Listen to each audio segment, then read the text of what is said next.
Hello प्यारे बच्चों, एक बार फिर से स्वागत है आपका हमारे YouTube channel I smart solution पर। सो फाइनली आज की इस वीडियो में हम क्लास 12 के फिजिक्स के chapter 9 ray optics and optical instrument के कॉन्सेप्ट के लिए टॉप 20 एमसीक्यूज की एक सीरीज लेकर आए, जो कि आपके टर्म 2 के एग्जाम्स के लिए या काफी कॉम्पिटेटिव एग्जाम्स के लिए काफी ज्यादा यूजफुल रहने वाले हैं सभी क्वेश्चंस। देखते हैं 9 चैप्टर से कौन कौन से एमसीक्यूज है जो हमारे लिए काफी ज्यादा यूजफुल है।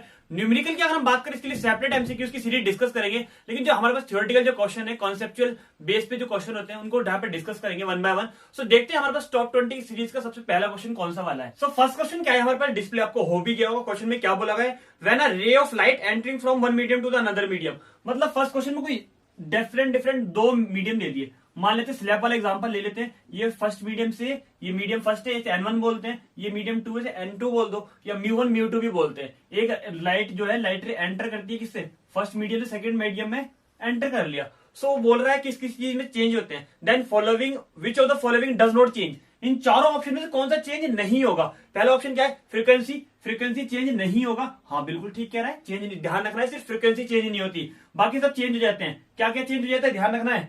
फ्रीक्वेंसी चेंज नहीं होती और हमारे पास वेवलेंथ भी चेंज हो जाता है। थर्ड में हमारे पास क्या है, स्पीड भी चेंज हो जाती है। फोर्थ में हमारे पास क्या है, फोर्थ में हमारे पास एम्पलीट्यूड। तो ये तीनों चीजें चेंज हो जाती है, फ्रीक्वेंसी चेंज नहीं होती। डज नॉट वाला ऑप्शन है, तो इसका फर्स्ट ऑप्शन ही करेक्ट है। अब देखते हैं हमारे पास क्वेश्चन नंबर सेकंड क्या है। तो सेकंड क्वेश्चन में हमारे पास क्या गिवन है, सेकंड क्वेश्चन आपको अच्छे से डिस्प्ले भी हो गया होगा। सेकंड क्वेश्चन में क्या बोला गया है, a setting sun appears to be at an altitude higher than it really is. हाँ, ये कॉन्सेप्ट हमने 10th क्लास में ही पढ़ा था। सनसेट होते टाइम, राइज होते टाइम हमारे पास रेड कलर का दिखता है। ये कॉन्सेप्ट हमारे पास पहले ही पढ़ा हुआ है। दिस इज बिकॉज ऑफ, किसकी वजह से होता था, 10th वाला कॉन्सेप्ट, रिफ्लेक्शन ऑफ लाइट की वजह से। ऑप्शन है यहाँ पर रिफ्लेक्शन ऑफ लाइट का, ये देखो इसका सी ऑप्शन बिल्कुल करेक्ट है, रिफ्लेक्शन ऑफ लाइट। मतलब कॉन्सेप्ट थोड़ा इजी था। अब देखते हैं हमारे पास क्वेश्चन नंबर थर्ड क्या है इंपॉर्टेंट की सीरीज का। सो थर्ड क्वेश्चन में हमारे पास क्या दिया गया है, तो थर्ड में हमारे पास बोला गया है the principle behind optical fibre is. Important question है, चैप्टर 9 से, ध्यान रखना है। ऑप्टिकल फाइबर के जो बोल सकते हैं उसके पीछे कौन सा वाला प्रिंसिपल यूज किया जाता है, TIR, टोटल इंटरनल रिफ्लेक्शन वाला कॉन्सेप्ट। ये आपने देखा होगा, कोई भी फाइबर वाला ये वाला डेरिवेशन, मतलब थ्योरेटिकल आपने कॉन्सेप्ट पढ़ा होगा। साउंड कैसे ट्रेवल करता है, रिफ्लेक्ट होकर इस तरीके से, जैसे स्टेटिस्कोप वाला देखा होगा डॉक्टर वाला। तो ये फाइबर किसके ऊपर ध्यान रखना है, जो हमारे पास ऑप्टिकल फाइबर वाला कॉन्सेप्ट है, TIR, ध्यान रखना है शॉर्ट में, TIR, टोटल इंटरनल रिफ्लेक्शन। इसका ऑप्शन हमारे पास देखो फर्स्ट ही करेक्ट है। अब देखते हैं हमारे पास इंपॉर्टेंट की सीरीज का क्वेश्चन नंबर 4 क्या है। सो क्वेश्चन नंबर 4 देखते हैं। 4 बिल्कुल थर्ड पर ही बेस्ड है। 4 में हमारे पास क्या बोला गया है, देखो 4 में क्या दिया है, in optical fibre the propagation of light is due to. मतलब वही तो कॉन्सेप्ट दे दिया। मतलब फाइबर में कौन सा प्रिंसिपल यूज होता है, यहाँ पर प्रोपोगेशन ऑफ लाइट पूछ लिया। सेम वही कॉन्सेप्ट रहेगा, TIR, ध्यान रखिएगा, टोटल इंटरनल रिफ्लेक्शन। ये हमारे पास हमने 10th में भी काफी बार पढ़ा है। तो टोटल इंटरनल रिफ्लेक्शन का यहाँ पर ऑप्शन देखो, बी ऑप्शन बिल्कुल करेक्ट है। ये हमने कहां पर पढ़ा है, रेनबो वाले कॉन्सेप्ट में, जहां पे एक व्हाइट ड्रॉप वो होती है, एयर ड्रॉप होती है, छोटी छोटी रेन ड्रॉप बोलते हैं, उनमें से व्हाइट लाइट आती है, सनलाइट, जो कि 7 कलर्स में स्पेक्ट्रम आता है। तो टोटल इंटरनल रिफ्लेक्शन वाला 10th वाला कॉन्सेप्ट है। सो यूजफुल भी है, यहाँ पर ऐसे क्वेश्चन आ भी रहे हैं। अब देखते हैं हमारे पास क्वेश्चन नंबर 5 क्या है हमारे पास कैटेगरी में। 5th क्वेश्चन क्या है हमारे पास, 5th में हमारे पास बोला गया है the sparking of diamond is. Diamond की स्पार्किंग किसकी वजह से होती है, सेम वही कॉन्सेप्ट, TIR। सो देख लो कितने इंपॉर्टेंट क्वेश्चन इसके ऊपर, 3-4 कॉन्सेप्ट आ चुके हैं। कॉन्सेप्ट भी अच्छा है, 3-4 क्वेश्चन इसके ऊपर आ भी चुके हैं। सो इसका ऑप्शन सी बिल्कुल करेक्ट है, TIR का। अब देखते हैं क्वेश्चन नंबर 6 हमारे पास क्या है। क्वेश्चन नंबर 6 में हमारे पास क्या दिया है, तो 6 में हमारे पास बोला गया है air bubble is in water behave as. जो एयर बबल होते हैं वाटर में किस तरीके का बिहेव करते हैं। सो तो कॉन्सेप्ट छोटा सा ही, मतलब बेसिक्स। अगर ये लेंस वेंस की या मिरर की बात, तो मिरर तो होना नहीं है, लेंस वाला कॉन्सेप्ट है। सो कॉनकेव का ऑप्शन होगा यहाँ पर। ऑप्शन देखो क्या दिया हुआ है, समटाइम्स कॉनकेव समटाइम कॉन्वेक्स। ऐसा कुछ नहीं है, एयर बबल है, चेंज थोड़ा ना होता रहेगा। बी ऑप्शन देखो कॉनकेव लेंस, मतलब बी ऑप्शन इसका करेक्ट है। एयर बबल की कुछ ऐसी शेप होती है, तो कौन ये बोल सकते हैं कॉनकेव का कॉन्सेप्ट शो कर रहा है यहाँ पर। सो इजी है, बिल्कुल बी ऑप्शन करेक्ट है। अब देखते हैं हमारे पास क्वेश्चन नंबर 7 क्या है। 7 क्वेश्चन भी थोड़ा सा अच्छा क्वेश्चन है। 7 में थोड़ा सा बोल सकते हैं ना, मतलब एक फॉर्मूला है हमारे पास किसका, पावर का। वो फॉर्मूले के ऊपर बेस्ड है क्वेश्चन। क्या बोला, विच of the following is wrong statement. चारों ऑप्शन में से आपको बतानी है कौन सी स्टेटमेंट रॉन्ग होगी। ये देखते हैं, चारों ऑप्शन यहाँ पे मेंशन कर लेते हैं। सो पहले स्टेटमेंट देखते हैं। पहली, डी इक्वल में 1/f where f is a focal length and d is called the refractive power of lens. Power का फॉर्मूला क्या होता है, पावर इक्वल में 1/f होता है यहाँ पर। ये तो करेक्ट है, लेकिन इसमें बी ऑप्शन देखते हैं। बी क्या दिया है, बी ऑप्शन में यहाँ पर बोला गया है power is express in dioptre where f is in metre. बिल्कुल ध्यान रखना है, ओके बिल्कुल सही बोल रहे हैं। पावर का फॉर्मूला क्या होता है, 1/f होता है, और ये f मीटर में होता है, और पावर क्या होती है, डायोप्टर में होती है। ये चीज ध्यान रखनी है आपको बहुत अच्छे से। मतलब ये वाली स्टेटमेंट भी बिल्कुल करेक्ट है, ए बी और बी बी। सी में क्या बोला है, power is express in dioptre and does not depend on the system of unit use in measure M. नहीं भाई, मीजर एफ में जो भी यूनिट यूज होती है उस पर पावर डिपेंड नहीं करती, डिपेंड करती है। अगर ये मीटर में है तभी डायोमीटर में आएगा, सेंटीमीटर में होगा तो नहीं आएगा। सो ये वाला स्टेटमेंट तो करेक्ट नहीं है। और डी ऑप्शन क्या बोला है, D is positive for convenient convergent, और हमारे पास डाइवर्जेंट वाला कॉन्सेप्ट है, डी पॉजिटिव होता है कन्वर्जेंट में, बिल्कुल ठीक है, और नेगेटिव होता है डाइवर्जेंट में, ये भी ठीक है। मतलब ध्यान रखिएगा आपको कौन सा वाला, सी ऑप्शन करेक्ट नहीं है, डज नॉट ही पूछा तो इसका सी ऑप्शन हमारे पास करेक्ट होगा। अब देखते हैं क्वेश्चन नंबर 8 क्या है हमारे पास इंपॉर्टेंट की कैटेगरी का। क्वेश्चन नंबर 8 में हमारे पास क्या बोला गया है, 8 देखते हैं। तो 8 में बोला गया है, 8 में यहां पर दिया है to lenses of focal length f1 and f2, ठीक है, आर केप्ट इन कॉन्टेक्ट कोएक्सियली, मतलब एक्सियली मतलब बोल सकते हैं दो हमारे पास लेंस है, कुछ इस तरीके से आपने कॉम्बिनेशन ऑफ लेंस वाला डेरिवेशन किया होगा चैप्टर 9 से, कुछ इस तरीके से कॉन्टेक्ट में रखा गया है, ठीक है। पहले की फोकल लेंथ f दी है, सेकंड की f1 f2 दी है दोनों की। The resultant power of combination will be, same वही कॉन्सेप्ट जो आपको बता रहा हूं, पावर क्या होती है P1 प्लस P2, ये है कॉम्बिनेशन। P इक्वल में क्या होता है 1/f, फर्स्ट के लिए f1, सेकंड के लिए f2, ठीक है। क्या पूछ रहे हैं यहाँ पर, रिजल्टेंट पावर पूछ रहे हैं, सो इसे 1/f को P ही रहने देते हैं। यहाँ पर एलसीएम लेंगे f2 f1 प्लस f2, ये हमारे पास पावर आई इसकी। फोकल लेंथ पूछते तो इसे रेसिप्रोकल कर लेते।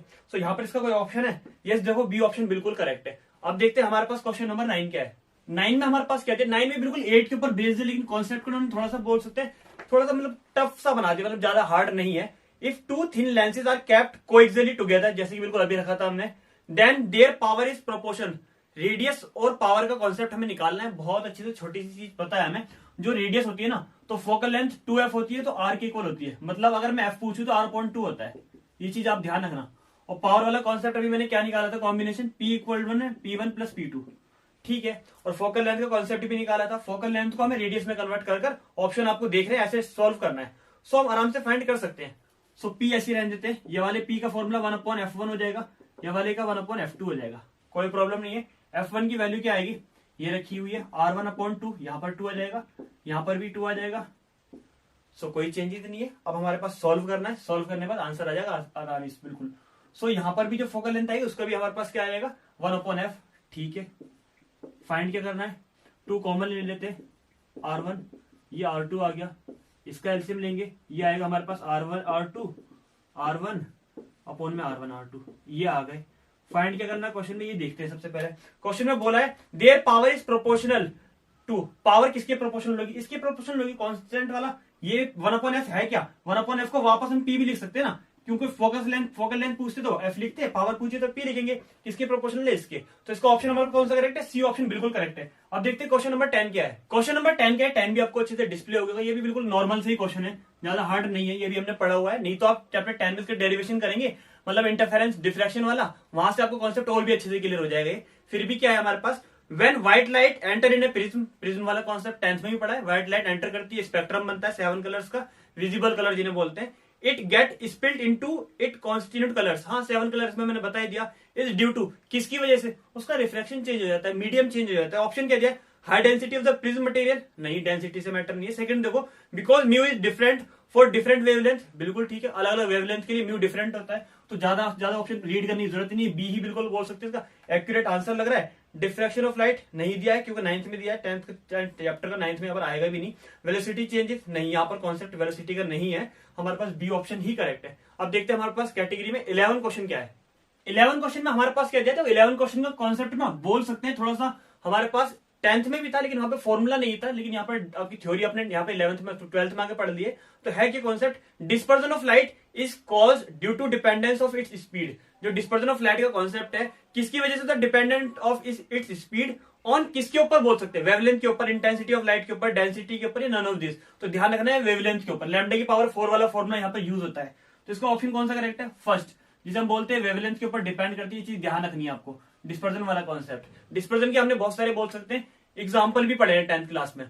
सो अब देखते हैं हमारे क्वेश्चन नंबर 12 क्या है। ये सब तो नॉर्मली बेसिकली बोल सकते हैं, एक थोड़े से मतलब जो हमारे पास इफेक्ट पड़े ना, छोटे छोटे मैंने चेंजेस पड़े हैं नेचर के, या फिर twinkling of star, sky blue दिखता है वो वाला, रेडिश वाला, वो कॉन्सेप्ट है, उसके ऊपर है, मतलब कॉन्सेप्ट के ऊपर है, ज्यादा हैवी नहीं है। क्वेश्चन नंबर 12 देखते हैं। क्वेश्चन नंबर 12 में हमारे पास अब तक का सबसे इंपॉर्टेंट क्वेश्चन बोल सकते हैं 12, क्योंकि 9th हमारे पास चैप्टर में यही चीजें ज्यादा इंपॉर्टेंट है, सिंपल माइक्रोस्कोप, कंपाउंड माइक्रोस्कोप और बोल सकते हैं एस्ट्रोनॉमिकल टेलीस्कोप। कॉन्सेप्ट के ऊपर मतलब एस्ट्रोनॉमिकल के ऊपर क्वेश्चन है, बहुत यूजफुल भी है। The astronomical telescope consist of object and eyepiece. Object और आईपीस दोनों चीजें होती है वहां पर, लेकिन focal length of objective is, objective की फोकल लेंथ क्या होती है, ध्यान रखना, ग्रेटर देन आई पीस होती है। यहाँ पर ऑप्शन भी होगा equal to the eyepiece, first option तो बिल्कुल नहीं है, शॉर्टर भी नहीं है। सी ऑप्शन देखो क्या दिया हुआ है, सी में यहाँ पर बोला गया है greater than that of the eyepiece, eyepiece से ग्रेटर होती है, ये कॉन्सेप्ट याद रखना है। मतलब ये क्वेश्चन 2-3 बार रिपीट होता है ना, इसलिए बच्चों को रटा रहता, तो आप भी अभी से रट लेंगे। सी ऑप्शन बिल्कुल करेक्ट है, किसमें, एस्ट्रोनॉमिकल टेलीस्कोप में, किसी और में नहीं, कंफ्यूजन नहीं क्रिएट करना, बाकी दो भी हमारे पास। अब देखते हैं क्वेश्चन नंबर 13 क्या है। क्वेश्चन नंबर 13 में क्या दिया, ये भी हमारे कॉन्सेप्ट के ऊपर, वैसे 10th वाले के ऊपर ही या प्रिज्म वाले एग्जांपल भी ले सकते हैं।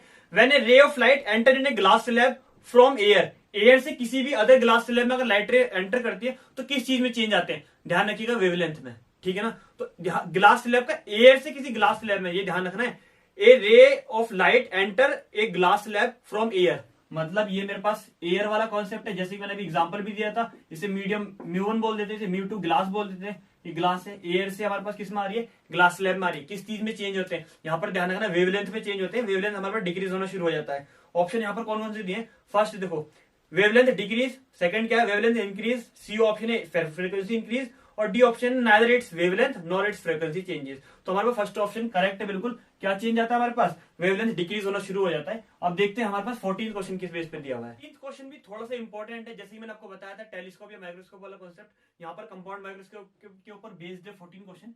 14 क्वेश्चन में यहाँ पर बोला गया है, in a compound microscope the intermediate image, कौन सी वाली पूछिए, इंटरमीडिएट पूछिए, कौन सी होती है, रियल इन्वर्टेड होती है। हमारे पास ऑप्शन है देखो, फर्स्ट में वर्चुअल दिया नहीं, सेकंड में रियल इरेक्ट, रियल के साथ इरेक्ट क्यों लगा दिया उन्होंने, रियल इन्वर्टेड होता है। सी ऑप्शन देखो रियल इन्वर्टेड एंड मैग्नीफाइड, तो इसका सी ऑप्शन करेक्ट है। ये चीजें याद रख लेना है, तीनों डेरिवेशन को अच्छे से रट देना है, बिल्कुल काफी ज्यादा यूजफुल है। क्या पता 3 मार्क्स में, 5 मार्क्स में भी, 4 मार्क्स में भी क्वेश्चन इससे रिलेटेड आ सकता है, क्योंकि 9 चैप्टर यही इंपॉर्टेंट है। तो इसका सी ऑप्शन बिल्कुल करेक्ट है। अब देखते हैं 15th क्वेश्चन क्या है हमारे पास।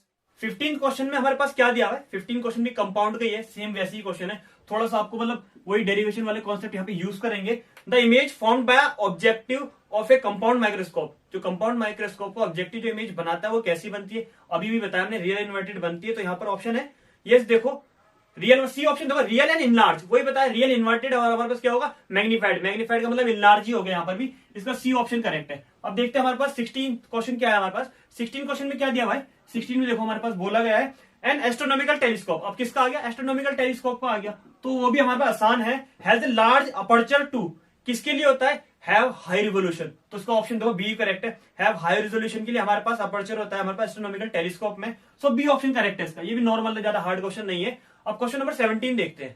क्वेश्चन नंबर 17 में हमारे पास क्या दिया है, क्वेश्चन नंबर 17 हमारे पास चैप्टर के नाम के ऊपर बेस्ड है, बोल सकते हैं बेसिक्स है, रे ऑप्टिक्स का कब वैलिड होता है।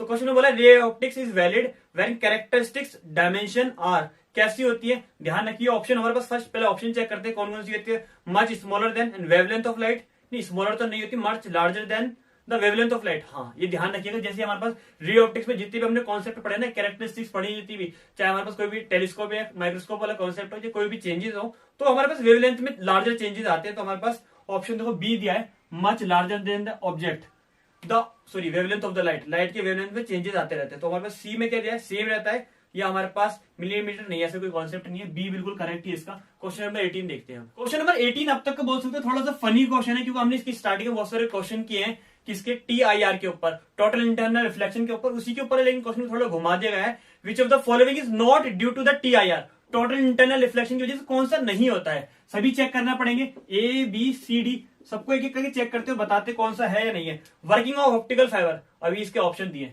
वर्किंग ऑफ ऑप्टिकल फाइबर जो होता है डिपेंड करता है TIR के ऊपर। सेकंड क्या है, difference between apparent and real depth, apparent real depth वाला कॉन्सेप्ट इस पर डिपेंड नहीं करता।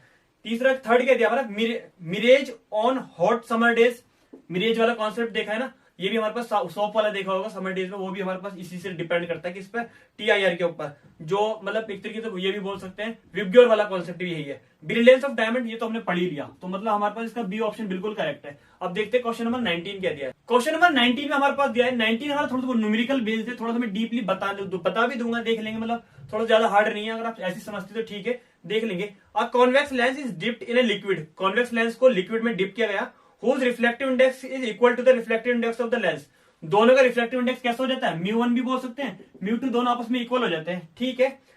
Then the its focal length will be, focal length कैसी हो जाएगी, मैं आपको थोड़ा कॉन्सेप्ट है ऐसे बता देता हूँ। फॉर्मूला हमने ये वाला पढ़ा है, μ1 - μ2, ये हमारे पास क्या आता है 1/f1, R1 माइनस R2 कुछ इस तरीके का फॉर्मूला आता है। दोनों म्यू1 म्यू2 सेम सेम हो जाएंगे, म्यू1 में से म्यू2 माइनस कर देंगे तो 0 आ जाएगा। और ये कॉन्सेप्ट 1/f हमारे पास अगर 0 हो जाता है तो f हो जाएगा 1/0 और 1/0 होता है इनफाइनाइट। मतलब इसका ऑप्शन कौन सा करेक्ट हो जाएगा, बिकम इनफाइनाइट, यानी कि बी ऑप्शन बिल्कुल करेक्ट हो जाएगा। अब देखते हैं क्वेश्चन नंबर लास्ट एंड 20 क्या है। लास्ट क्वेश्चन 20 है। 20 थोड़ा सा बोल सकते हैं, थोड़ा सा मतलब ऑब्जेक्ट बोल सकते हैं, किसी भी फिगर पे डायग्राम पर बेस्ड है। क्या बोला, a bulb is locate on a wall, ठीक है, its image of equal size is to be obtain on a parallel wall, मतलब उसके सामने वाली वॉल पे इमेज बनती है बिल्कुल पैरेलल, और with the help of a convex lens, किसकी हेल्प से, कॉन्वेक्स लेंस की। The lens is place at A distance of D, lens हमारे पास कितनी डिस्टेंस पे रखा जाता है, हमारे पास डी डिस्टेंस पे रखा जाता है। मान लिया यहाँ पर हमारे पास लेंस रखा जाता है डी डिस्टेंस पर, ये पैरेलल बल्ब से बोल सकते हैं ना।